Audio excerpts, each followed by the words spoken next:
실수령액이, 그러니까 제 통장에 찍힌 금액이죠. 제 통장에 찍힌 금액이 한 4,500만 원 정도 되더라고요. 안녕하세요. 저는 31살의 평범한 직장인이고요.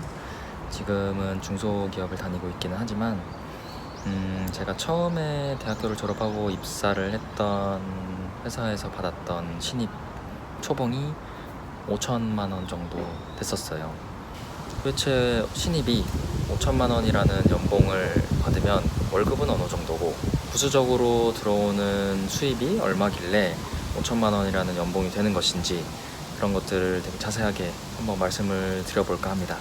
제가 처음에 입사를 했던 기업은 만도라는 회사인데, 만도 같은 경우는 그 자동차 부품을 제조하는 기업이에요.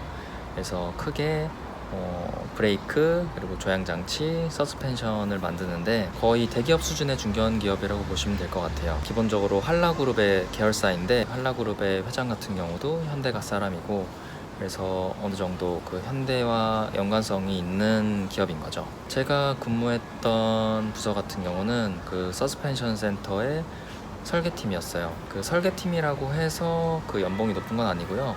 만도 같은 경우는 어떤 직무든 그 연봉이 다 똑같았어요. 영업이든 뭐 마케팅이든 인사팀이든 설계팀이든 연봉이 다 똑같은 거죠. 그래서 저하고 같이 입사했던 동기들은 다 연봉이 똑같은 거죠. 제가 2015년 1월부터 2015년 10월까지 근무를 했거든요. 그래서 1년을 채우지 않고 한 10개월 정도 근무를 하고 퇴사를 한 거죠.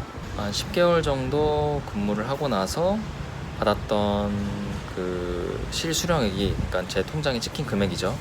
제 통장에 찍힌 금액이 한 4,500만 원 정도 되더라고요. 1년을 채우지도 않았는데 거의 한 5천만 원 정도를 받은 거죠. 그래서 신입 초봉 5천만 원 정도면 어느 정도 월급을 받고 부수적으로 들어오는 그런 수입들이 얼마인지 하나하나 설명을 드리겠습니다. 먼저 기본적으로 월급이 있겠죠. 단순하게 생각하면은 연봉이 5천만 원이라고 하면은 월급이 한 400만 원 이상 될 거라고 생각을 할 수도 있잖아요. 그런데 그런 게 아니라 저 같은 경우는 월급이 당시 신입 기준으로 한 265만 원 정도 됐었어요. 그래서 265만 원 정도면은 12개월로 치면은 한 3천만 원이 좀 넘는 금액이겠죠. 그러면은 5천만 원까지 되려면은 아직 턱없이 모자르잖아요.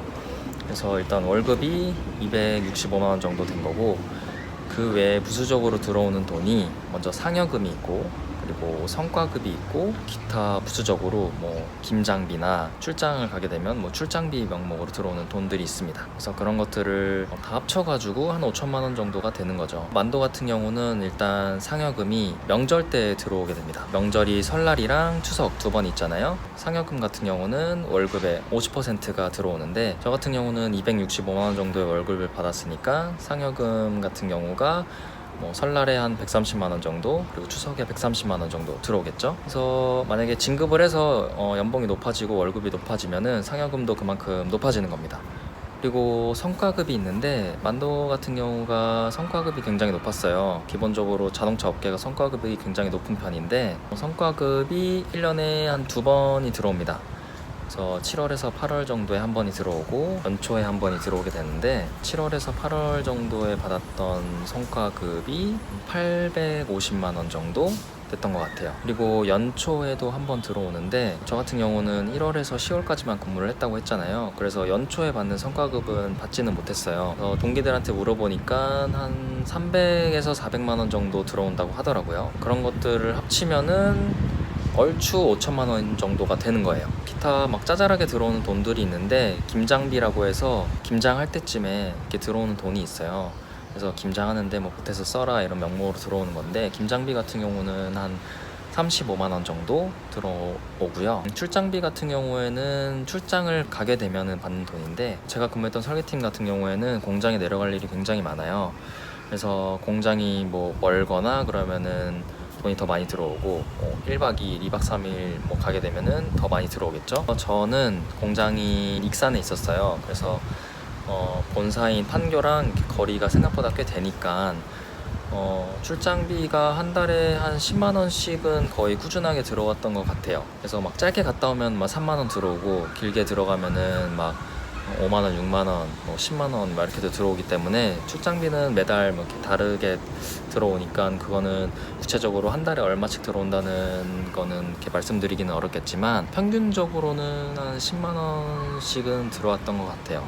그래서 자동차 업계 같은 경우는 야근이 굉장히 많은데 뭐 야근 수당을 말씀을 안 드렸잖아요. 지금은 뭐 52시간 근무제라고 해서 근무를 이렇게 제한을 둬서 잘은 모르겠는데 제가 근무했던 2015년도에는 야근을 정말 굉장히 많이 했어요. 그런데 만도 같은 경우에는 월급에 기본적으로 야근 수당이 포함이 돼 있었습니다. 야근을 하루에 3시간, 4시간 하든 1시간 하든 야근 수당이라고 해서 따로 들어오는 돈은 없는 거죠. 기본적으로 월급에 야근 수당이 포함이 돼 있으니까. 야근 수당이 만약에 따로 있었으면 더 많은 돈을 받았을 것 같긴 해요. 보통 8시 반에 출근을 해서 퇴근이 막 10시, 11시, 12시 막 이렇게 되니까 야근 수당을 따로 받았다면 월급이 훨씬 더 많아지긴 했겠죠. 신입 초봉으로 5천만 원이라는 금액을 받으면 생활에 굉장히 여유가 있기는 합니다.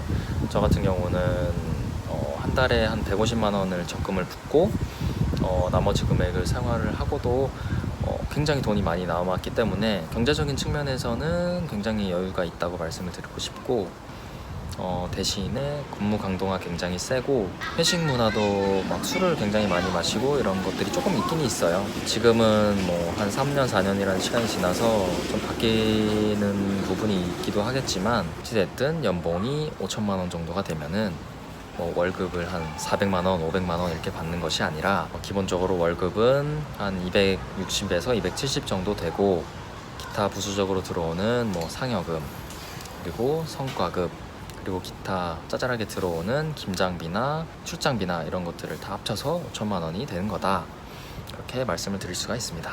지금까지 이렇게 연봉에 대해서 구체적으로 말씀을 드렸고요. 제가 1월에서 10월까지만 10개월 동안 근무를 했다고 했잖아요. 그래서 왜 퇴사를 하게 됐는지, 그리고 지금 취업 준비생들이 이런 회사에 들어가려면은 어떤 식으로 준비를 해야 되는지, 제 스펙이 어땠는지 궁금해하시는 분들이 있을 수도 있을 것 같아요. 막 취업 카페에 들어가면은 막 스펙 같은 거 남겨놓고 그러기는 하는데 구체적으로 남겨놓진 않잖아요. 그래서 저도 취업 준비를 하면서 그런 부분들이 굉장히 궁금했거든요. 구체적인 스펙이 어떻길래 이 회사를 들어갔을까?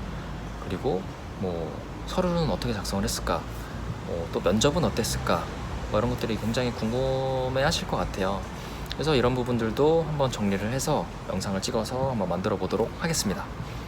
그러면은 오늘은 여기까지 하고, 제가 뭐 구독자가 지금 굉장히 뭐 높거나 한 건 아니지만 궁금하신 점들이 있으면은 뭐 댓글로 달아주시면은 제가 하나하나 정성스럽게 답글을 드리기도 하고, 뭐 이런 부분은 영상을 찍어서 말씀을 드리는 게 나을 것 같다, 이런 부분들은 영상을 빠르게 만들어서 답변을 드리도록 하겠습니다. 그러면은 오늘은 여기까지 영상을 마무리를 하고, 앞으로 열심히 영상을 촬영을 해서 업로드를 하도록 할 테니까 많이 관심을 부탁드리고, 오늘은 여기서 마무리를 하도록 하겠습니다. 감사합니다.